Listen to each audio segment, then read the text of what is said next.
ખાટસુરા ખાતે આમ આદમી પાર્ટીનું સભાનું આયોજન કરવામાં આવ્યું હતું, જેમાં અનેક યુવાનો અને ખેડૂત મિત્રો જોડાયા હતા.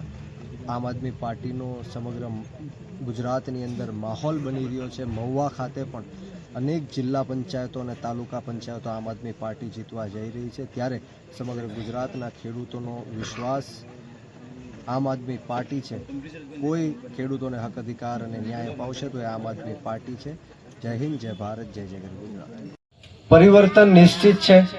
આવનારા દિવસોમાં આપણે સૌએ સાથે મળીને જે 30 વર્ષથી આપણે ગુલામી જેની ભોગવી રહ્યા છીએ, આપણે હજારો કરોડો રૂપિયાનો ટેક્સ આ સરકારને ચૂકવ્યો છતાં પણ આપણા વિસ્તારની અંદર હજી પણ તૂટેલા રોડ રસ્તાના પ્રશ્ન છે, પીવાના પાણીના પ્રશ્ન છે, ગટરના પ્રશ્ન છે, વીજળીના પ્રશ્ન છે ને આ ગામમાં અનેક જાતના પ્રશ્ન છે. સરકારી શાળાના પ્રશ્ન હોય જેમાં શિક્ષકો નથી, ઓરડાઓ નથી. સરકારી દવાખાનાનો પ્રશ્ન છે જેમાં દવાઓ નથી, ડોક્ટરો નથી. તો આ તમામ પ્રશ્નને લઈને આપણે સૌએ આપણી આત્મા જગાડવી પડશે. છેલ્લા 30 વર્ષથી ભાજપને મત આપ્યા, એની પહેલા કોંગ્રેસને મત આપ્યા.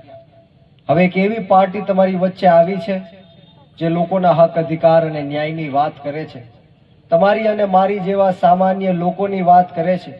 જે દિલ્હી અને પંજાબની અંદર મફતમાં શિક્ષણ આપવાની વાત હોય, મફતમાં આરોગ્યની સુવિધા આપવાની વાત હોય, મફતમાં વીજળી આપવાની વાત હોય. મારે તમને કહેવું છે કે આપણા ટેક્સના પૈસે, આપણે જે ટેક્સ સરકારને ચૂકવીએ છીએ, એ ટેક્સના પૈસે આ ભાજપના ધારાસભ્યને મફતમાં વીજળી મળે છે. આપણા ટેક્સના પૈસે ભાજપના સાંસદને મફતમાં વીજળી મળે, મંત્રીઓને મફતમાં વીજળી મળે, મુખ્યમંત્રીને મફતમાં વીજળી મળે. અરે પ્રધાનમંત્રી તકના લોકોને જો મફતમાં વીજળી મળે તો આપણા જ ટેક્સના પૈસે આપણને મફતમાં વીજળી મળવી જોઈએ કે ન?